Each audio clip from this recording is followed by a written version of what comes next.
এক স্বৈরাচারকে তাড়াতে আমাদের অনেক শহীদ হয়েছে। মীর মুগ্ধ, তারপর আবু সাঈদ সহ অনেক রকমের 2000+ আমাদের ভাইয়েরা শহীদ হয়েছেন, আমাদের দেশের লোকজন শহীদ হয়েছে, সাধারণ ছাত্র জনতা সহ সাধারণ মানুষজন।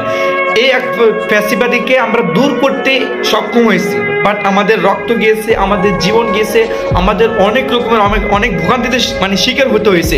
ছাত্রলীগের কুত্তেরা আমার মা বোনদের গায়ে যেভাবে নির্মম নির্যাতন করেছিল, বাসা বাড়িতে গিয়ে আগুন লাগিয়ে ভাঙচুর করে, যে ছেলেটা মাঠে ময়দানে লড়াই করতো সেই ছেলেটার বাড়িতে গিয়ে মা বাবাকে উঠিয়ে নিয়ে আসার হুমকি ধুমকি দিয়ে, আর আসিফ নাহিদদের উপর তো অত্যাচার স্টিম রোলার ছাড়িয়েছে স্ত্রী মিশন দিয়ে। আপনারা দেখেছিলেন যে নাহিদের সব উল্টাপাল্টা করে ফেলছে, আমরা দেখছিলাম।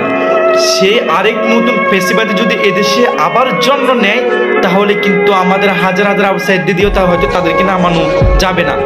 নতুন করে যারা আসবে তারা নতুন একটা কৌশল করবে। এখন যাদেরকে আমরা দেখতেছি চাঁদাবাজি দুর্নীতি করতেছে, মানুষদেরকে ভয়ভীতি দেখে অনেক রকম অনেক কিছু করতেছে, তারা দেখবেন যে ভোটের সময় কি করে। ভোটের সময় তাদের আসল রূপ বেরিয়ে আসবে, তারা মানুষকে জিম্মি করে ভোট আদায় করে নেবে এদেশে ফ্যাসিবাদী প্রতিষ্ঠা করার জন্য। কিন্তু আমাদেরকে শক্তি সাহস বুকে রেখে জীবন যাবে লড়াই করব, তারপর এদেশে কোনো ভুল মানুষকে আমরা নির্বাচিত করব না। এটা আমাদের প্রতিজ্ঞা থাকতে হবে। আসিফ মাহমুদরা, নাহিদরা, তারপরে মীর মুগ্ধরা, আবু সাঈদরা, এরা আমাদের দেশের জন্য যা করেছে আমরা তা কখনো ভুলবো না। তাদের প্রত্যেকটা ত্যাগের বিনিময়ে, তাদের প্রত্যেকটা জীবনের বিনিময়ে আমরা কি পেয়েছি? আমাদের দেশটাকে স্বাধীন পেয়েছি। এই স্বাধীনতা টিকে রাখাটা এখন আমাদের কাছে চ্যালেঞ্জের ব্যাপার। এই চ্যালেঞ্জটাকে আমরা কি করবো? অ্যাকসেপ্ট করে নিছি, ইনশাল্লাহ সেটা আমরা ধরে রাখবোই।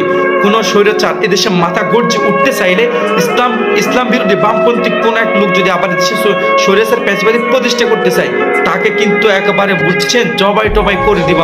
আমরা এসব ভয় পাই না, ইনশাল্লাহ এসব ভয় পাই না। তার কারণ হচ্ছে আমরা জুলাই অভ্যুত্থানে আমাদের একটা অনেক বড় একটা অবদান রয়েছে, বুঝছেন?